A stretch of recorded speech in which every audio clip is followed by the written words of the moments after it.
lutut biasa, terus kayak ke belakang Siti. Nah ini kayak lututnya naik dikit satu-satu. Wah, iya. Kerasa ya? Wah, kerasa nih tibialis. Ini sampai kuadrisep bareng. Wah, iya. Ya, Iya. Siti. Nah, Wah. Ini tahan apa sedikit-sedikit? dikit-dikit ya. Nah, Wah. nek yang bisa lebih juga, tapi dikit-dikit Woi. apa? Kerasa.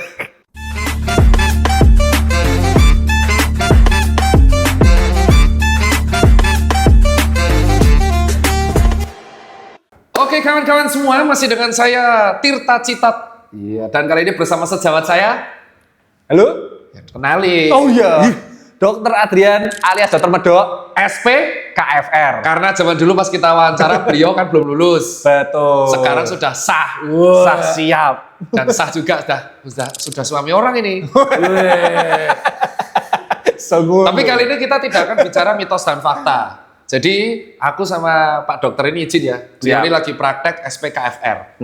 Sekarang sebelum kita ke topik inti, topik intinya itu adalah beliau ini ternyata selain ahli SPKFR, beliau itu adalah coach yang sudah tersertifikasi di perstretchingan, apa istilahnya? Ya, stretching. Soalnya dulu background taekwondo toh. Backgroundnya taekwondo, stretching. Jadi sudah SPKFR yang ngurusin recovery dan ternyata sering banget sharing mengenai perkara peregangan baik dinamis atau statis. Dan ini menjawab pertanyaan netizen, peregangan saat pelari, sebelum, sesudah, dan high rock dan olahraga lainnya. Oke. Nah, tapi sebelum kita merangkak ke situ, aku mau tanya sedikit sama Pak Dokter Adrian. Monggo. Sebenarnya SPKFR itu tugasnya ngapain aja karena nggak semua netizen tuh tahu. Oke. Jadi SPKFR spesialis kedokteran fisik dan rehabilitasi ya, Dok. Ya. Sebetulnya kalau kita tuh mengurus yang namanya gangguan fungsional. Bingung ya, Dok ya. Nah, fungsional. jadi sebenarnya ya, setelah aku spesialis, aku juga baru ngerti. Kondisi dalam masalah kesehatan tuh ada medis dan fungsional. Biasanya kita belajar kayak dokter umum, semuanya dokter spesialis lain itu kondisi medis yang ditanganin dengan misalnya ya dengan obat-obatan, dengan misalnya injeksi, operasi dan lain-lain. Nah, kita tuh sebenarnya memperbaiki namanya fungsional. Fungsional itu maksudnya apa? Fungsinya pasien untuk kembali ke aktivitas sebelumnya. Jadi misalnya nih ada pasien aku sering ya wis cedera siku gara-gara padel lah.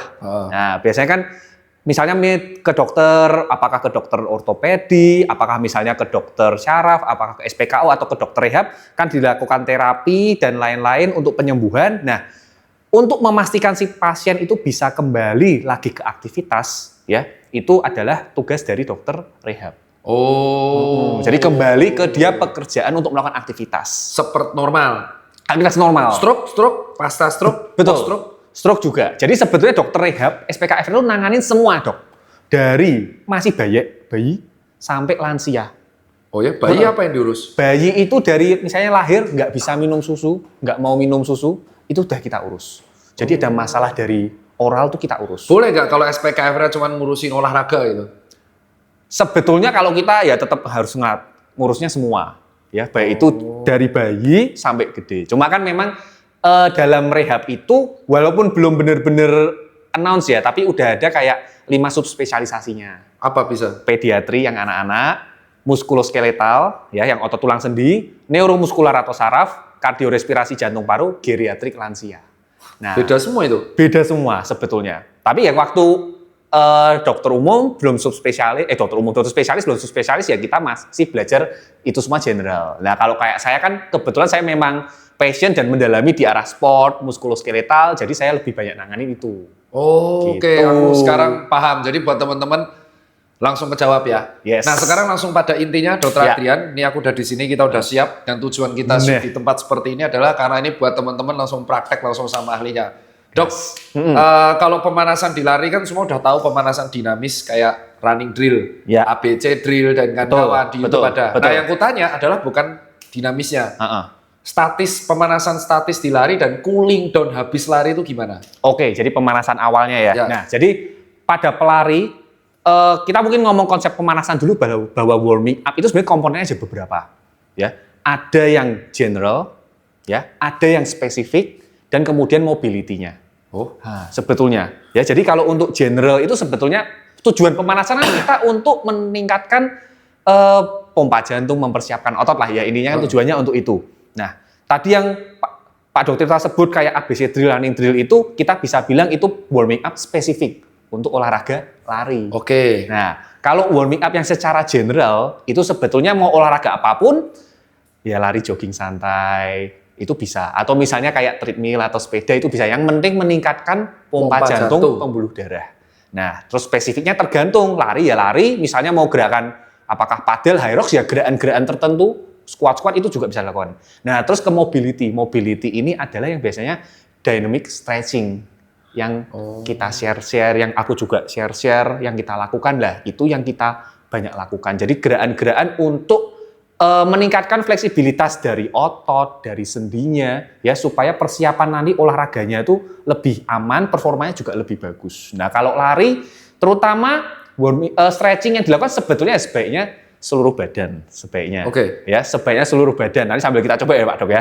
Nah, terus tapi yang terutama ya yang pasti area back, pokoknya core, lower itu harus benar-benar kena semua gerakannya gitu. Oh, ini bisa dicontohin nggak? Bisa. Ya, ini yang sebelum apa sesudah lari ya? Ini kita yang sebelum dulu aja ya, kita warming up-nya dulu ya. Oke. Ini note ya, selain ABC drill ya? Selain ABC drill, jadi ini kita lebih ke dynamic stretching ya untuk mobility-nya. Oke. Ya. Soalnya yang ABC drill kan orang-orang udah lihat di YouTube sama Coach Wali.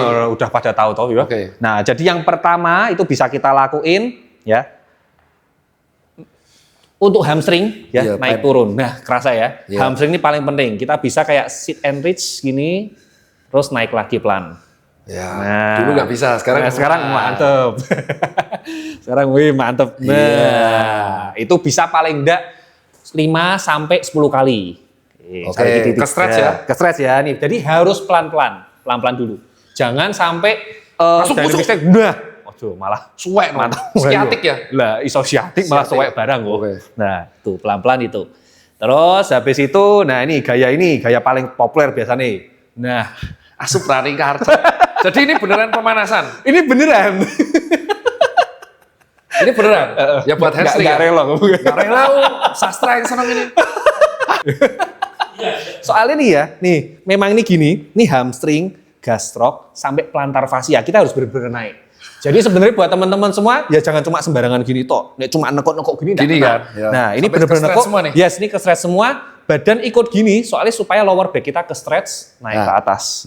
Nah, itu ya ini bisa 5-10 kali. Oke. Terus habis itu, nah kita bisa buka lebar dikit. Nah, ke depan, ini kayak kita mau reaching ke depan.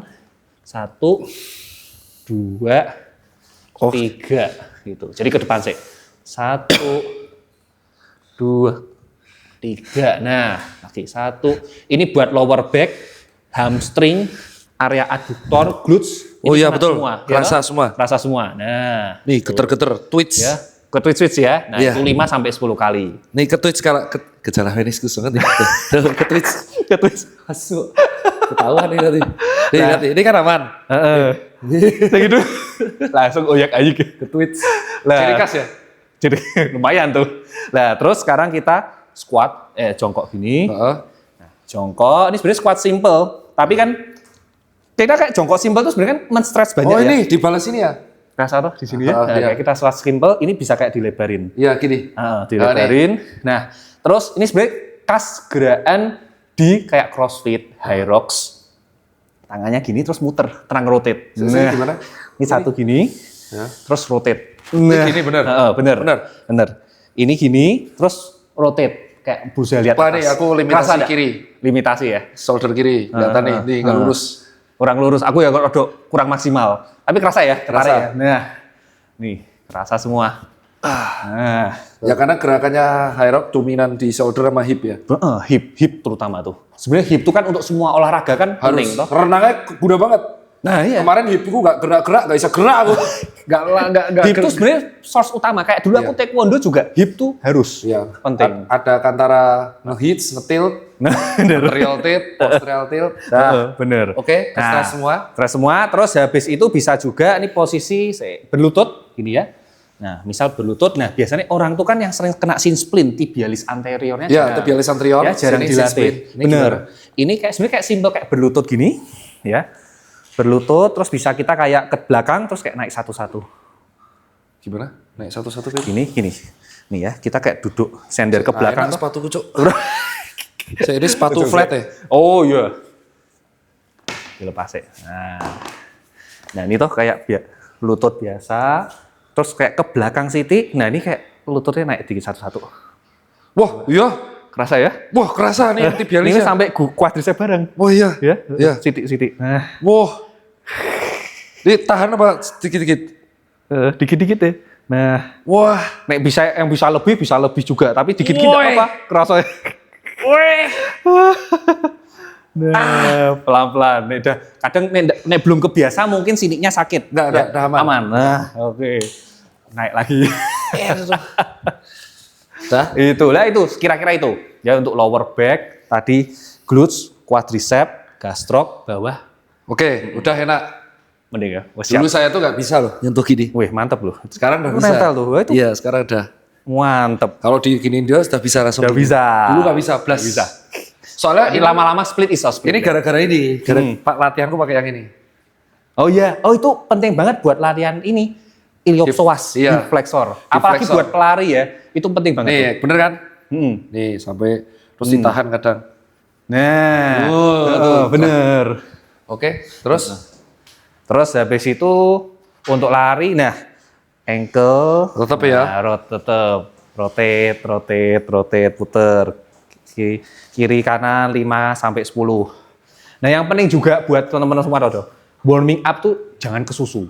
Kebanyakan kan pengen cepet-cepet, ya. Iya. Soalnya warming up ideal tuh harusnya minimal 5 menit sampai 15 menit. atlet makanya sampai misalkan race-nya jam 5, dia bisa datang jam 3. Bener. Karena mereka tuh bahkan setelah ini selesai katanya mereka tuh sama persis yang 3 itu. Iya, Yang pertama general, Heeh. terus dynamic, dynamic dulu, dynamic, spesifik, endingnya mereka lari. Lari iya. Lari sampai gebrobios. Bener. Ini juga aku sharing dikit ya, pas dulu zaman taekwondo, itu pun aku juga sama. Karena badanku tipe yang warming up-nya lama. Misalnya tanding jam 10, aku dari jam 7 pagi udah kayak gini. Aku warming up bisa total sejam sampai gebrobios semua. Baru setelah gebrobios, tetap cooling down, ambil nafas gitu. Oke. Ini dah. Dah. Terus udah selesai nih. Udah, kira-kira itu. Nah, yang lainnya kayak running drill tuh, habis ini baru running drill. Habis running drill baru yang warming up general. Yang Warming kayak up. lari. Sebetulnya warming up general mungkin di awal enggak apa-apa. Oh, nggak apa-apa. Warming up Jadi general habis ini itu biasa running drill kan? biasa ya running drill. Yang kayak sok.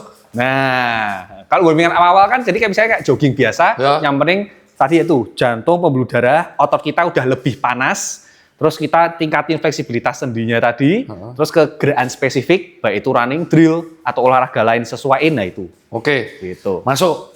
Nah, sekarang aku akan tanya lagi. Siap. Sekarang pemanasan atau warming up buat hobi padel. Hobi padel, oke. Ini gimana? Nah ini, sing terpadel-padel nih pasien. Karena banyak. Banyak dan ini sudah kemana-mana. Jadi menurutku kayaknya sustain di Indonesia. Bener. Sebetulnya gini, menurutku warming up-nya bener-bener harus full body.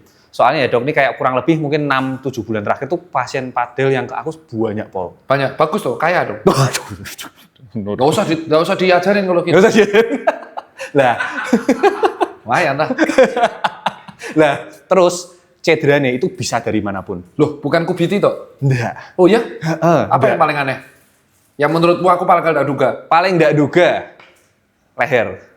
Kok iso? Leher. Lah kan lehernya gak... Kadang ada aja yang salah ngukulnya kayak belum bener. Kebanyakan Buset. tuh fondasinya mungkin belum bener-bener. Leher berarti trapesius tuh? Area ada juga area trapesius, rhomboid. Agak bingung toh. Lah jauh. Tapi bisa, sebenarnya jauh. Cuma kadang kan gini toh, kayak mukul ya ngayun padelnya, terus apakah angle-nya kurang pas? Nah, hip-nya kurang. Ah, dia nggak pakai hip ya? Nah, Iya, soalnya hip tuh penting. Yang Hip tuh penting. ngebuat petenis dan padel tuh powernya gede itu karena Betul. dia kayak golf pakai hip. bener. Iya, Itu sebenarnya semua olahraga itu hip penting banget. Nah, Aku- cuma kebanyakan kan secara teknik masih belum familiar ya. Oke, Nah, oke. jadi itu. Sekarang itu semua. Kita pemanasannya masuk ke gimana? Walaupun warming- aku nggak padel, aku kan badminton. Badminton. Anggap Nah, aja itu sama mirip-mirip lah. juga Mirip. ya. Gimana? Jadi misal kita dari posisi duduk nggak apa-apa. Oh, Nah, duduk untuk bisa? duduk sih. Jadi buat area ini ya, upper trap, upper break semua. Nah, posisi di sini. Wah, ngeri.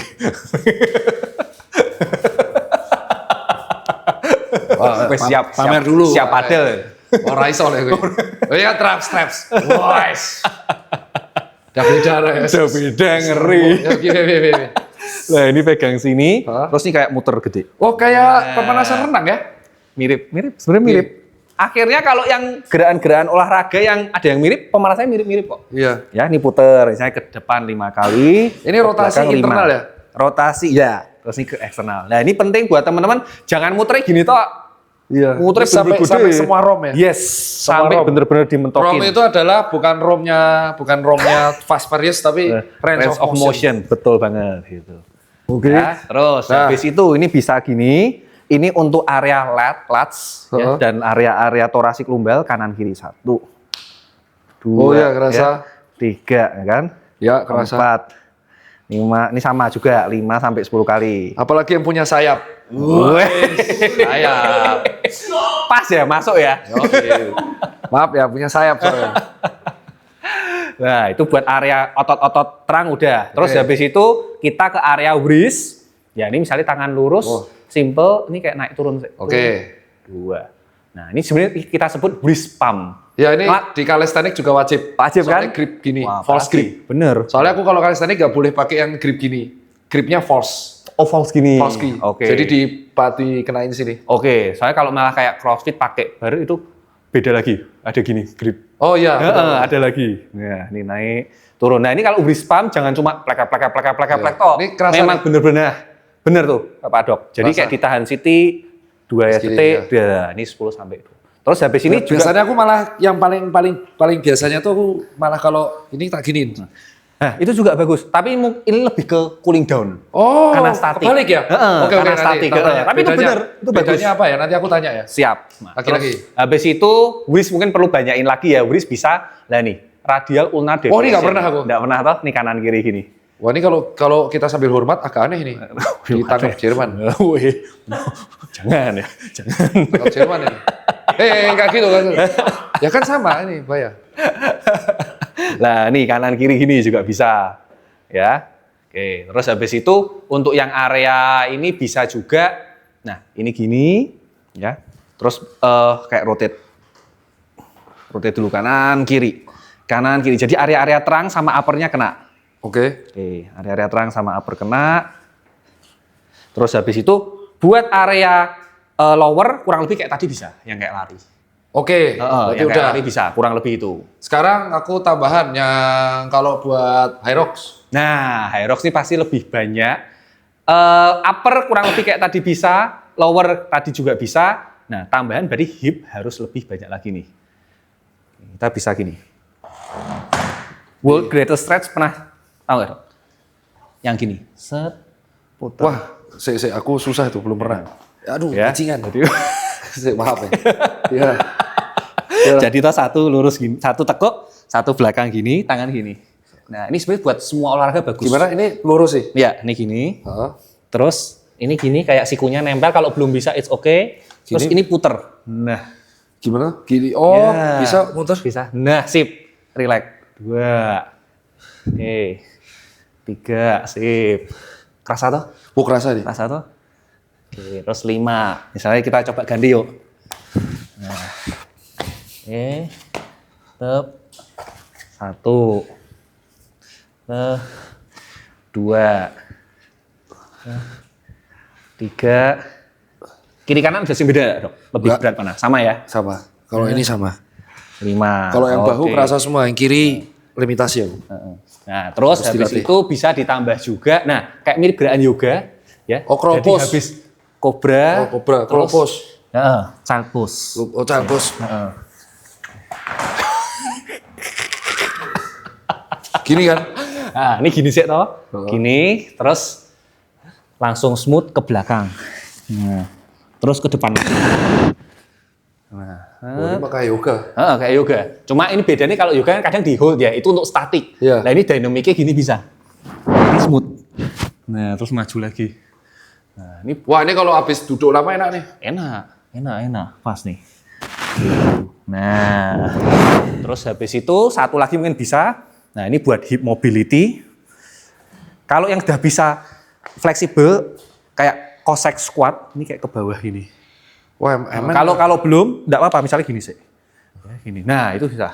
Wah, ini mah. Nah, wah, enteng ya. Buang apa weh? Sporty. Nah ini ya. Nih, Sisa kanan pistol kiri squad kanan aja kiri. ini. Pistol squat ini. Jangan deh, aku pernah cedera. Jangan. Nah, ini udah aman. Nah itu kira-kira itu. Sebenarnya ada lagi kalau tambahan biasanya kan pakai bar tuh, muter. Oh, itu nggak bisa, limitasi kiri. Limitasi kiri ya. Kayak saya anduk tak. Nah boleh coba anduk. Bang. Nah. Tuh Sini bisa ya. kan? Itu ciri khas rotasinya bagus. Bisa toh, ya coba. Jadi kan bisa deh. Loro dok. Au, oh sakit deh. Saya jadi bakso. Pelan-pelan. Ini ke atas sih. Nah jangan dipaksa. Tuh limitasi kiri. Iya. Rada limitasi. Ya, tapi kan kalau limitasi ya mau gimana? Tadi kan lihat yang kiri kan. Kiri, naik dia. Iya. Apa namanya? Bukannya malah kanan toh yang kaku enggak? Oh ya, kanan ya? Kayak yang kirinya malah bisa mulus, yang kanannya agak kayak turun. Itu. Nah itu apalagi mau renang toh? Ya itu balik bagus. jadinya. Heeh. Oke. Itu bagus tuh. Udah. Oke, next. Yo. Kerasa semua enak nih. Terasa ya? Nah sekarang sebagai SPKFR, Ya. aku mau tanya beberapa kasus. Mm-mm. Sebagai seorang dokter SPKFR, Dokter Adrian tadi kan udah bagus nih tipsnya nih buat teman-teman yang mau cek pasien di lari yang sering datang ke Dokter Adrian, lari dulu itu Lari. rata-rata pasien apa? Yang lari dulu. Lari cedera ya? Apa? Dari recover.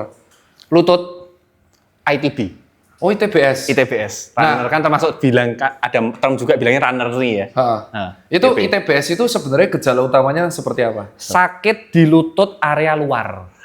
ITBS itu namanya Tibial iliotibial band syndrome. Karena di sini tuh otot ini semua ada bandnya, ada jaringan ikatnya. Betul. Jadi ada otot di sini iliotibial band ya. Dia nempel dari atas panggul, origonya, insersionya itu di area tulang kering bagian luar sini. Nah, itu di sini. Set. Nah. Seringnya sebetulnya radangnya di sini. Di area tempat dia nempel. Nih bonggol nih loh. Bener di area Nah, sini. ini kok iso sakit? Aku nggak pernah. Soalnya gini, kebanyakan sih yang tak perhatiin kalau ya strength training kurang, terus mungkin form lari masih salah. Oh tuh ngaruh. Tahu sama-sama apa? Sama. Bisa ngaruh. Strength training kurang, form lari masih salah, terus juga nggak progressive overload. Jadi mungkin larinya langsung jarak tinggi. Oh sekarang kita bahas satu-satu. Yang ITBS ya. Ya. Strength training kurang. Kenapa strength training itu penting bagi pelari dari pandangan KFR? Kalau SPKO kan udah diterangin Dokter Maria. Betul. Ya. Kalau dari pandangan SPKFR kedokteran fisik rehab tuh kenapa penting strength training? Strength training intinya gini, mungkin jawabannya kurang lebih juga mirip bahwa strength itu yang pasti meningkatkan performa kamu olahraga apapun itu. Ya, meningkatkan. Karena ya olahraga pasti butuh massa otot, kekuatan otot yang bagus. Kalau massa otot, kekuatan otot nggak bagus, ya dia jadinya gampang cedera. Jadi efek manfaat kedua, dia juga menurunkan resiko cedera. Oh. Ya, intinya kalau misalnya contoh lari, lari ya, lari kita dengan strength training pada saat kita, jadi ada perumpamaan gini dok, lutut itu kan menerima beban lebih nih dari badan kita. Betul. Ya, ada yang bilang kalau berjalan aja itu mungkin kurang lebih 2-3 kali berat badan. Ya. Kalau lari itu bahkan ada yang bilang sampai 7 kali berat badan. Apalagi kalau downhill. Nah, itu parah. tambah itu berkali-kali. Nah, jadi kalau misalnya lari kebetulan berat badannya berlebih, Oke. terus juga ototnya kurang kuat, Oke. berarti beban ke sendi lutut makin tinggi.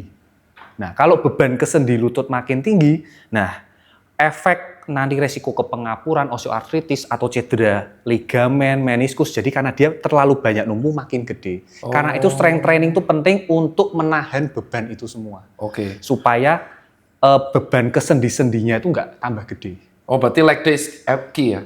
Leg days, core itu key untuk olahraga. Oke. Terus yang kedua form lari. Form lari ya. Banyak yang kemarin ini coach pasti seneng coach lari. Coach lari itu terutama coach Dodit sama pelatihku juga coach Latif itu termasuk orang yang sangat concern dengan form lari. Form lari ya. Kenapa? Tapi kan maksudnya nggak mungkin langsung bisa ya. Pasti ada bertahap karena ada orang yang nggak belajar lari dari lama. Betul. Tapi kenapa form lari yang efisien itu bisa menghindari ITBS? Intinya gini, pada semua olahraga tuh bahwa teknik itu kan penting banget ya. Termasuk ini form lari. Nah, terus kalau kita nggak mempunyai teknik atau form yang betul, terutama untuk olahraga lari dan olahraga apapun, padel, taekwondo dan lain-lain, otot yang seharusnya nggak bekerja itu jadi bekerja berlebihan. Oh, masuk, paham ini. Ya, jadi misalnya nih, nah aku pernah ada pasien, ingat banget sepasang cowoknya nih pelari rekreasional ya dok ya. Terus kayaknya udah HM gitu. Nah pacarnya itu dia mungkin masih baru.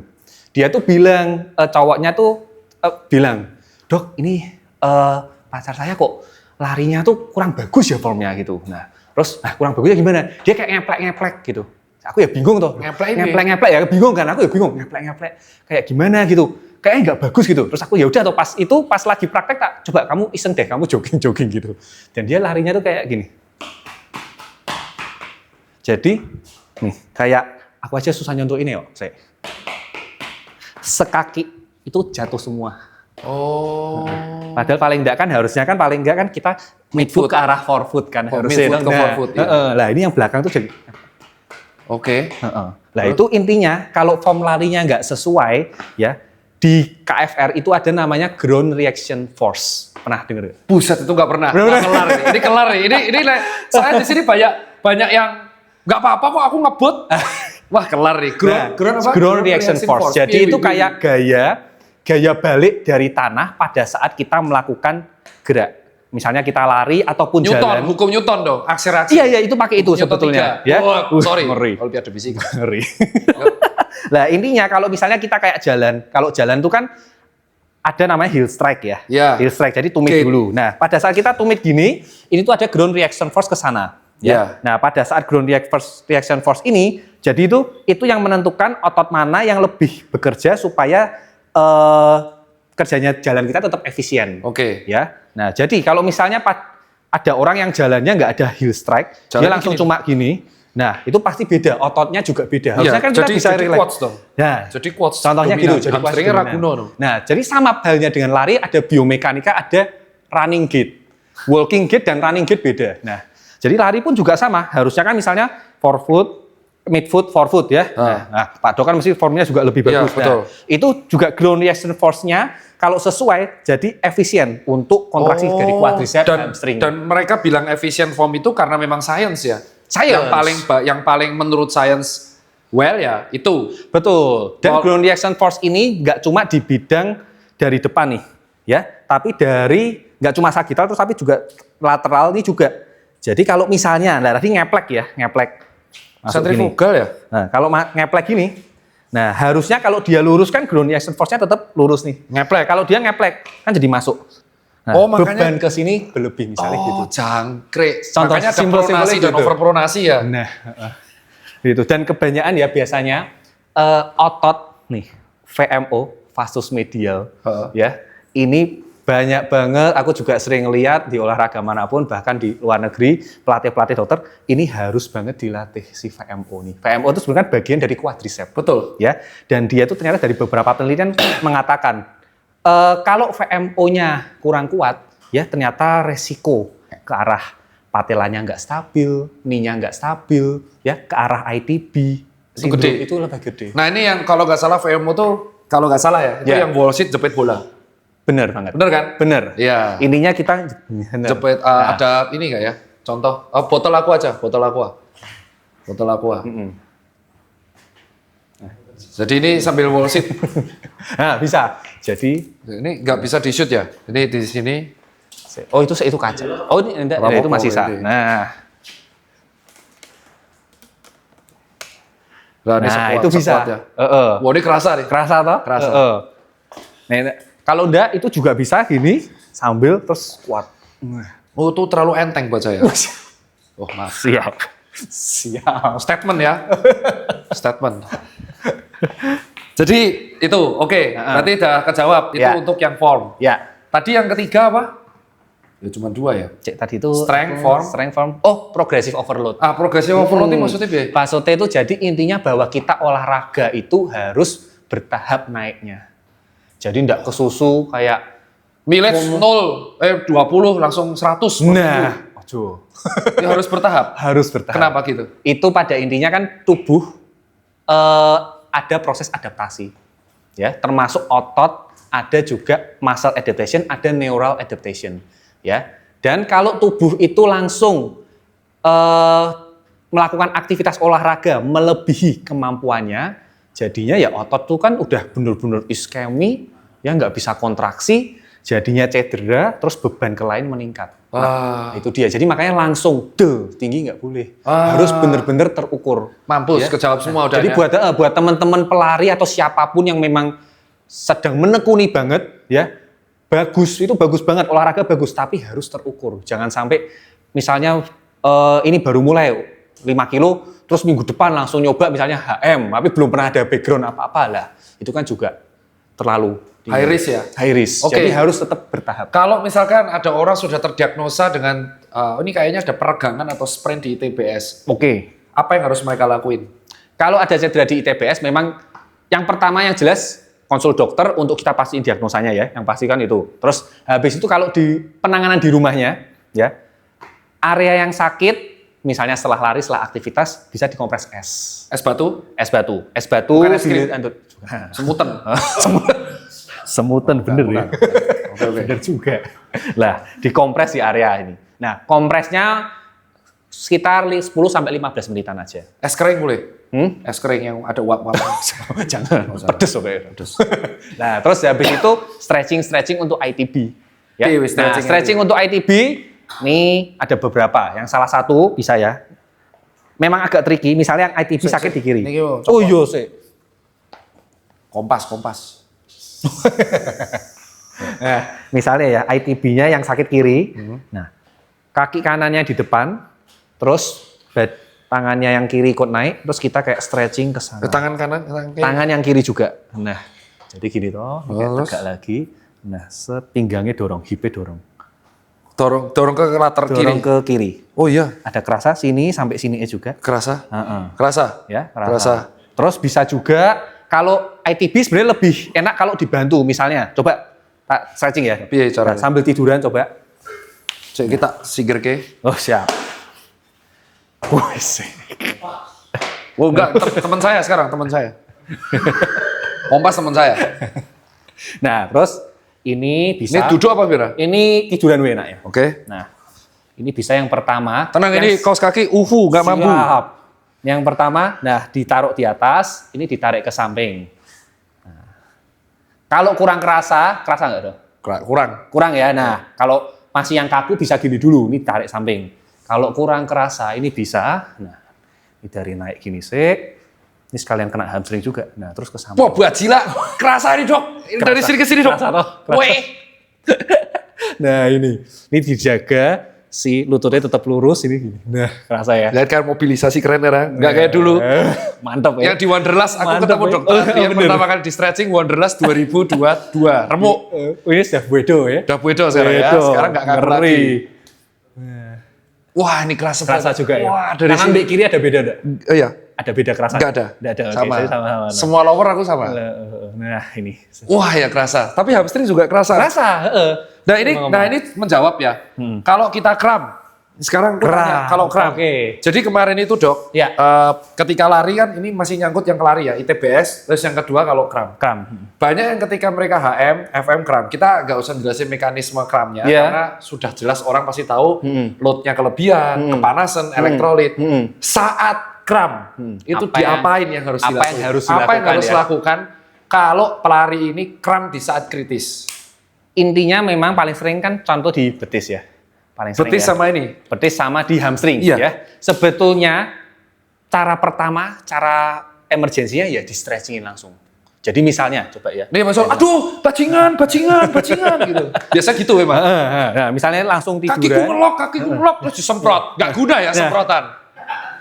Semprotan jadi, itu tidak berguna. Jadi maaf gak usah endorse saya. Jadi better bener-bener posisinya langsung di misalnya betis ya. Nih aku misalnya tidurannya. Asu gitu. Terus langsung di stretching. Nah, tapi itu sakit banget loh, Dok. Sakit banget memang. Memang sakit banget, tapi memang kita buat ngerilis. Ini. Jadi ini memang di stretching, memang pasti sakit. Gitu. Pasti sakit. Ya, aku dulu sering banget terus mungkin ditahan sampai 10 detikan, dilepas. Biasanya kan udah agak loss. Ya. Nah, stretchingin lagi. Bisa diulang 3 sampai 5 kali. Memang ya, disclaimer dulu, sakit. Emang sakit, tapi ini pertolongan emergensi yang bisa dilakuin. Ya, ini buat betis, kalau buat hamstring ya sama. Wah, nangis kalau ini. Nangis ini. Ini fix nangis kalau hamstring. Nah, ini gini. Fix nangis. Ya, sampai kerasa, Nangis. sakit, ya. Turun. Lagi. Yang penting jangan banter. Yang penting kalau stretching harus relax. Tergantung pelan. musuh sih. Kalau pelarinya Jorgi langsung tak. Kram, sampai putus pokoknya. Nah, itu. Jadi bisa diulang, ditahan kayak 10 detikan, atau sampai kram hilang, diulang 3 sampai 5 kali. Sedok. Gitu. Terus habis harap itu, muntah. Kert. Gara-gara ngopi. Bukan, gara-gara aku tiduran. Minta. Walah. Walah. Yuk. Ngapunten. Enggak, bukan karena dokter aku tiduran. Terus? Nah, terus tetap jangan lupa, kram itu tanda bahwa otot dan tubuh tetap jangan lupa, kram itu juga tanda bahwa otot dan tubuh dehidrasi. Jadi tetap langsung. Benar apa? Kram adalah, benar kan? Bukan karena disemprot-semprot kan? Dan ingat, apakah berarti kalau kita minum salt stick atau apapun itu pas kramnya kan nggak efek? Karena kita ya kekurangan elektrolit kan sebelum itu kan? Betul. Jadi pas kram yang bisa dilakuin cuma stretching kan? Pertolongan emergensi itu. Dan kedepannya ya sipping tetap rehidrasi. Betul. Sama ya minum elektrolit yang cukup kan? Bener, itu bener. Makanya kemarin aku sempat berdebat soalnya bahwa banyak yang kram tuh disemprot-semprot. Semprot. Kurang efek, Cuk. Aku ngomong, kuwi ngopo Pernah badminton. enggak? Pernah. Enggak mau aku. Itu malah nyusuk mata kayak. Aku dulu pernah waktu zaman taekwondo kram-kram gitu semprot-semprot sama pelatih. Yuk berangkat lagi. Aku masih pincang gitu. Jadi itu kan hanya mengurangi rasa sakit kan. Jadi tapi tidak kalau ingin- pemain-pemain bola kadang berartiin kram itu kan juga Stretching. diangkat langsung didorong gitu. Iya, oke. itu Itu perawatan sudah emergency. Sudah kejawab. Sekarang aku akan pertanyaan terakhir tentang pelari, shin splint. Shin splint, oke. Piye wi? Kok iso terjadi shin splint ini piye? Shin splint jadi kan shin splint itu sebenarnya gini ya, ada dua nih. Shin splint anterior dan posterior. Oh, sesuai dengan ototnya. Bener banget. Anterior berarti tibialis Anterior. Posterior berarti tibialis yang posterior Ya. ya. Nah, Sini kan, posterior. betul. Sebenarnya kenapa sering terjadi shin splint? Satu, intinya bahwa otot tibialis anterior dan posterior ini sering kelupaan dilatih pada pelari. Sebenarnya intinya itu. Soalnya kalau pada running ya, running gait itu kan ada fase-fasenya ya. Running gait, Iya, fasenya betul. fasenya banyak. Nah, kalau tak lihat aku perhatiin, tibialis itu termasuk persentasenya paling tinggi pada saat kita running, tibialis itu. Tapi memang tingginya itu dia lebih untuk menahan beban. Menahan beban. Nah, menahan bebannya itulah yang kadang kita kalau udah overuse, ya kilometer udah terlalu jauh, ototnya belum terlalu kuat, jadi dia lama-lama nggak bisa menopang lagi. Itu yang bikin cedera. Jadi makanya tibialis anterior, tibialis posterior itu wajib banget dilatih. Oke. Cara ngelatih sebenarnya kan simpel. Kita duduk ini bisa naik. Oh iya benar. Kan Ini naik, kerasa. tahan, ini kan kerasa. Ya.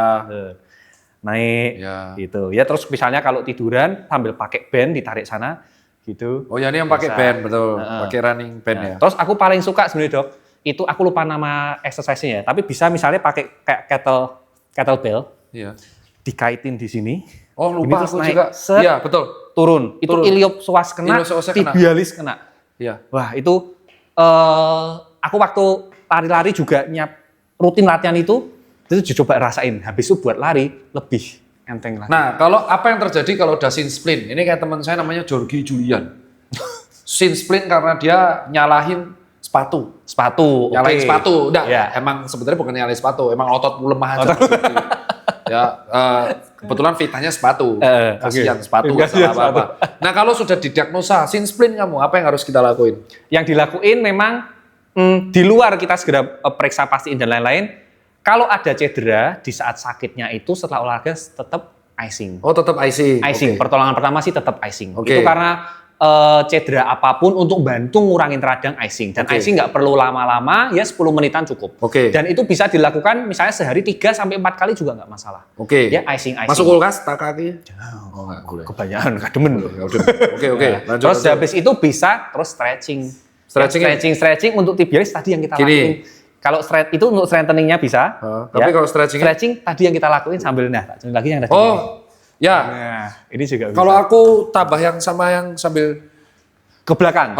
Itu lebih bagus lagi ya. Misalnya kayak yang buat quadriceps ya, rupanya sampai ke belakang. Iya. Ya itu biasa lebih aku bagus. dipegangin atau pakai bench terus dipegangin itu. Sama kalau enggak Nordic nambah. Nordic, ya. Aman toh?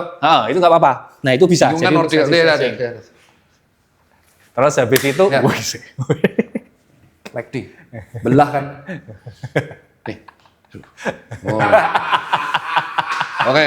Nah terus satu lagi yang kalau tibialis posterior itu kan lebih ke belakang Aku sini. pernah cedera ini. Pernah ya, Pernah. Ya. Jadi karena Gitko terlalu pronasi. Terus Jadi, aku nge-push. Ya, jadi kena ya. Sakitnya cuman lokal langsung di sini. Di area situ Di sini. ya. Nih.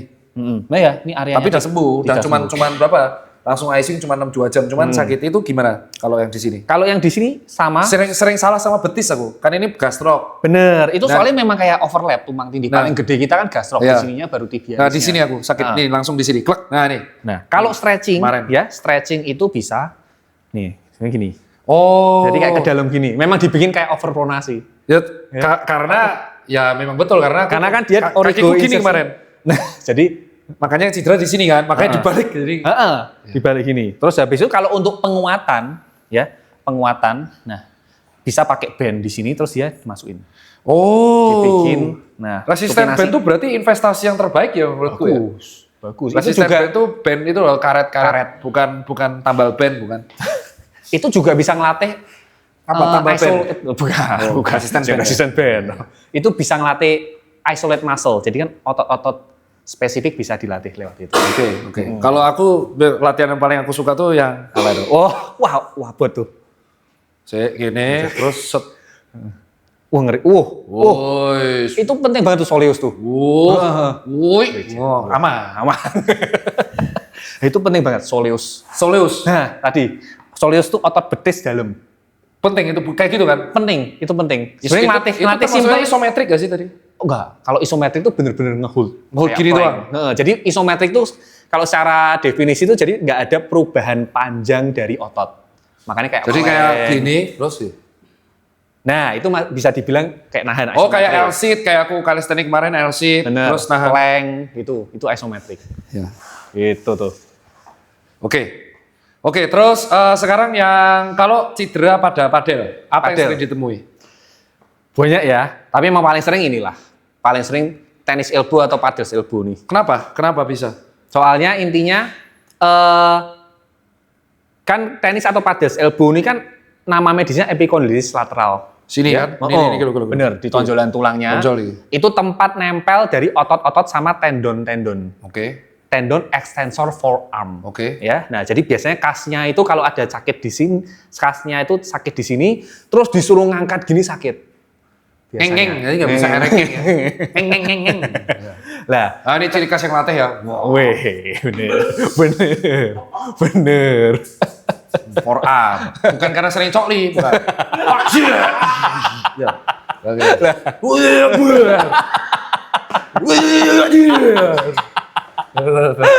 Lah, terus baru itu, nah soalnya dibilang tenis elbow, soalnya dari zaman dulu kayak penemu itu gerakan backhand. Backhand. Sebenarnya backhand tenis ya, sekarang backhand paddle pun juga nih bisa ningkatin resiko ini. Nah, itu yang paling sering itu. Kan itu pasti sering terjadi di overuse ya? Ya. Atau ada pencegahannya? Ada. Apa pencegahannya? Pencegahannya tetap sama. Awalnya harus warming up. Jadi walaupun misalnya paddle dan lain-lain nggak boleh dientengin. Enggak, aku sudah kayak temanku ada pemain namanya Bella. Aku udah jago, gitu gimana? Lah, tetap mau jago-jago warming up sebelum cooling down setelah itu wajib. Kalau itu paddle. Kalau tadi kan udah ya. Itu pencegahan pertama. Pencegahan latihan ada? Pencegahan latihan basic sama tekniknya harus benar. Sebenarnya balik ke tadi lagi. Intinya tetap tuh form ya, tetap teknik ya. Teknik itu penting. Soalnya kalau salah ya salah terus. Gitu. Nanti salah terus jadi otot-otot yang harusnya itu nggak usah bekerja banyak, dia bekerja berlebihan. Jadi ini cedera.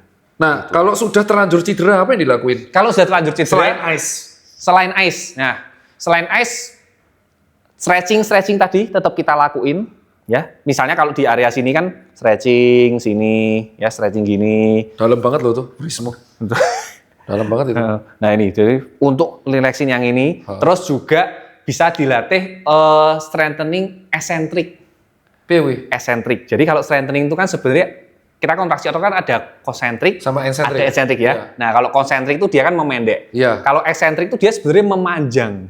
Jadi misal gini, megang beban ke bawah terus naik sini. Pakai barbel ya? Pakai 14,5 barbel kilo. atau misalnya botol air juga boleh. Oke. Gini naik, ini. Nah, tapi enggak usah sampai gini banget enggak apa-apa, Pak Dok.